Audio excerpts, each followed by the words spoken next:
Aspirants, welcome to exam. हम हैं कलम से क्रांति। मैं पूर्णिमा गौर स्वागत करती हूँ आप सभी का आप लोगों के इस नव वर्ष पर। और नव वर्ष पे लेके आई हूँ आपके लिए एक छोटी सी खबर यह है कि अभी उड़ीसा के अंदर एक पैंगोलिन को रेडियो फ्रीक्वेंसी से टैग किया गया और एक्चुअली उसको रेस्क्यू किया गया था, कहीं से बचाया गया था। ठीक है, उसकी पोचिंग करी जा रही थी, उसको लेके जाया जा रहा था, मतलब उसका इलीगल तरीके से व्यापार किया जा रहा था, तो उसको बचाया गया, उसका ट्रीटमेंट किया गया और ट्रीटमेंट करने के बाद उसके ऊपर रेडियो टैगिंग कर दी गई। अब क्या है ये रेडियो टैगिंग और ये पैंगोलिन कौन है, जरा इसके बारे में जान लेते हैं।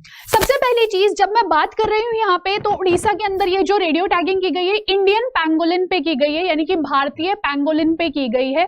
इसको आप स्केली एंट ईटर भी कहते हो। ठीक है, देखेंगे क्यों बोलते हैं इसको ऐसा।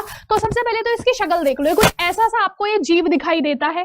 ठीक है, अच्छा, इसका नाम है पैंगोलिन, लेकिन इसका साइंटिफिक नेम यानी कि वैज्ञानिक नाम क्या हो जाता है या बायोलॉजिकल नेम जो होता है वह क्या है, वो है मैनिस क्रेसिकोडाटा।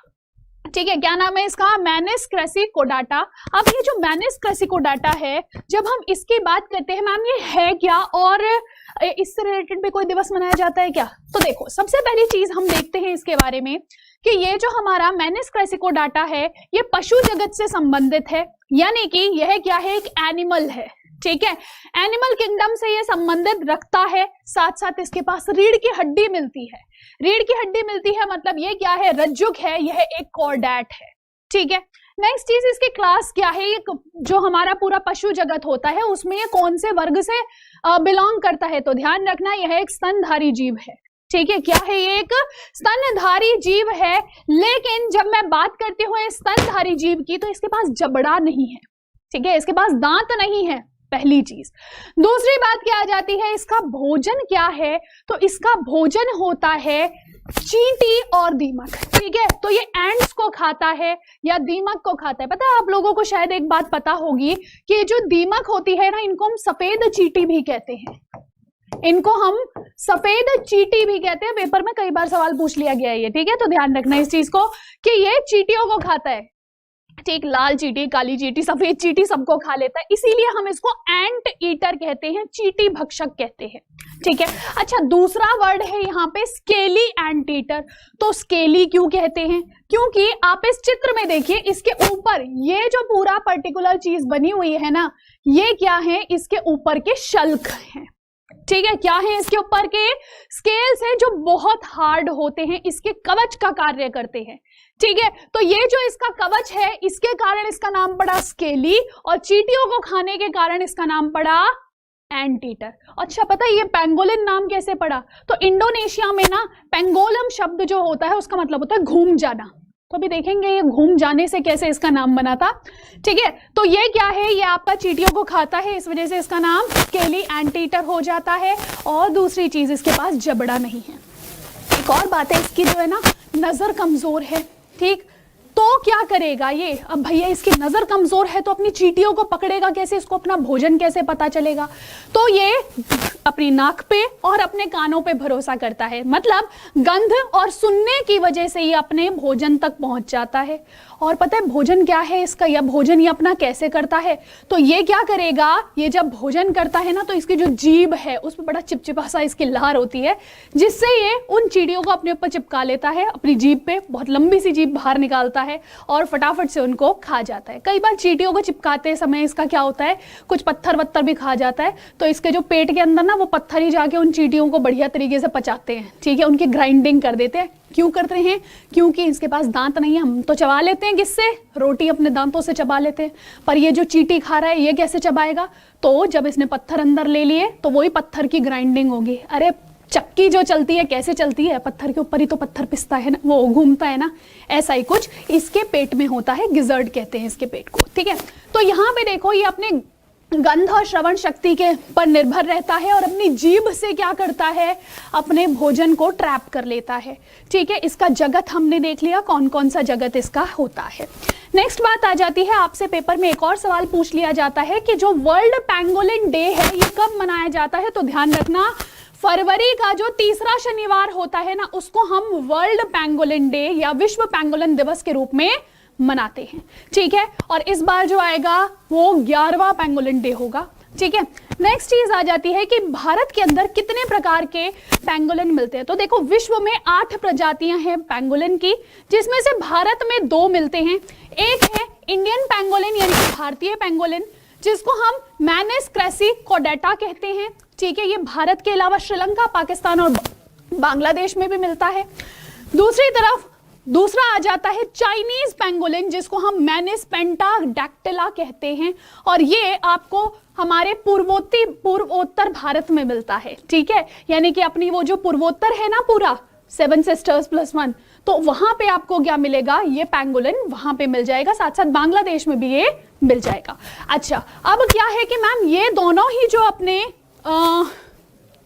पेंगोलिन्स हैं, क्या इन दोनों को ही ट्रेडिंग करी जाती है, इनकी इलीगल ट्रेनिंग यानी कि गैर कानूनी तरीके से इनका व्यापार किया जाता है? तो हाँ, ये दोनों ही अपने मांस के लिए और अपने इस कवच के लिए, इसके जो शल्क दिखाए ना मैंने, इन कवचों के लिए इनकी इलीगल ट्रेनिंग करी जाती है, ट्रेडिंग करी जाती है, ठीक है।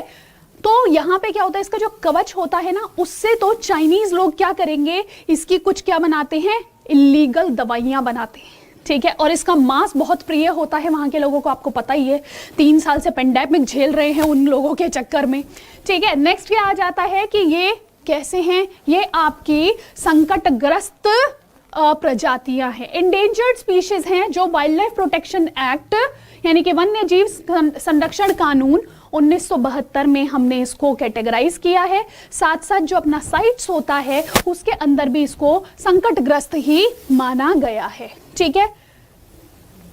अब देखो यहाँ पे बात आ जाती है कि मैम इसको पेंगोलिन नाम आप बोल रहे थे, कुछ घूम जाता है, तो अब देखते हैं जरा क्या होता है।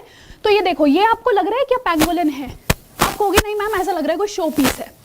एक्चुअल में क्या होता है, ये जो आपका पेंगोलिन है, अगर इसको ऐसा लगता है ना मेरे आसपास कोई खतरा है, तो ये क्या करता है, घूम जाता है, खुद को अपने इस कवच से कवर कर लेता है। जैसे टॉर्टॉइस होता है ना, जो कछुआ होता है, वो अपने आप को अपने पूरे हाथ पैर अंदर कर लेता है, कवच के अंदर घुस जाता है, ऐसे ये पेंगोलिन भी करता है।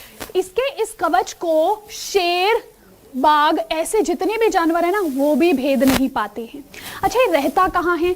तो जनरली ये जो एंटीटर्स होते हैं, या तो ये मिट्टी के अंदर रहेंगे, ठीक है, मिट्टी के अंदर बिल बना के रहते हैं, और फिर ये रात में निकलते हैं ज्यादातर। लेकिन ये भारत वाला जो है ना, ये बहुत डेयरिंग है, ये दिन में भी निकलता है, ठीक है। या फिर ये रहेंगे पेड़ के अंदर, ठीक है, पेड़ के अंदर सुराख कर लेते हैं और वहां जाके ये रहते हैं, ठीक है। तो इनके 2 ठिकाने पाए जाते हैं। नेक्स्ट चीज, इनको इनके मांस के लिए और इनके शल्कों के लिए इनका गैर कानूनी व्यापार किया जाता है। अब बात आती है कि मैम वो जो गैर कानूनी व्यापार किया गया था, वो जो गैर कानूनी व्यापार किया गया था, उसमें जो पकड़ा गया हमारा पेंगोलिन था, उसकी रेडियो टैगिंग करी क्या? तो ये रेडियो टैगिंग क्या होती है, हाई रेडियो फ्रीक्वेंसीज जो होती हैं आपकी, ऐसे आपके डिवाइसेस उन पे फिट कर दिए जाते हैं, और उन डिवाइसेस को फिट करके इनको फिर क्या कर दिया जाता है, वापस जंगल में छोड़ देते हैं, ठीक है।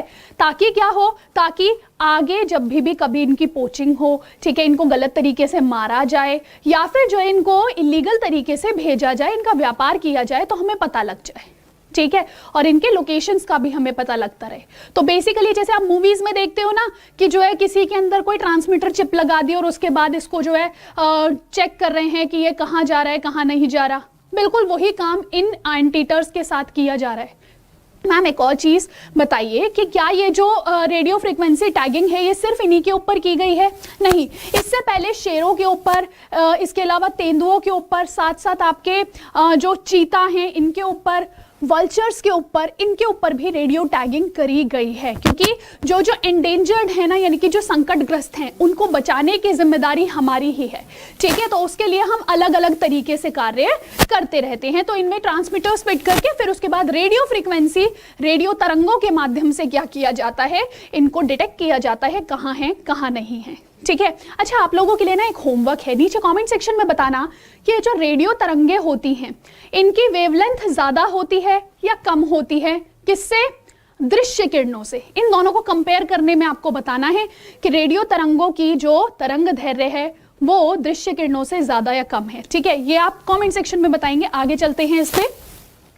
तो बेसिकली ये जो रेडियो टैगिंग करी गई है किस किस के द्वारा की गई है, ये आपकी एमपी और उड़ीसा के द्वारा की गई है। सबसे पहले इसको किया गया था एमपी के अंदर, ठीक है, लेकिन अभी नंदनकानन जूलॉजिकल पार्क जो है उड़ीसा के अंदर, वहां पे इसकी रेडियो फ्रीक्वेंसी टैगिंग करी गई है। ठीक है, तो ये चीज को ध्यान रखिएगा कि आजकल रेडियो फ्रीक्वेंसी टैगिंग जो है ये नाम काफी ज्यादा चर्चा में रहता है। तो आपको कभी भी पेपर में अगर पूछा जाए तो आई थिंक सो अब आप लोग आंसर कर पाएंगे। अब साथ साथ यहाँ देख लीजिए, ये अपना क्या है, ये है अपना एक पैंगोलिन जो अपना शिकार कैसे कर रहा है जरा देखेंगे।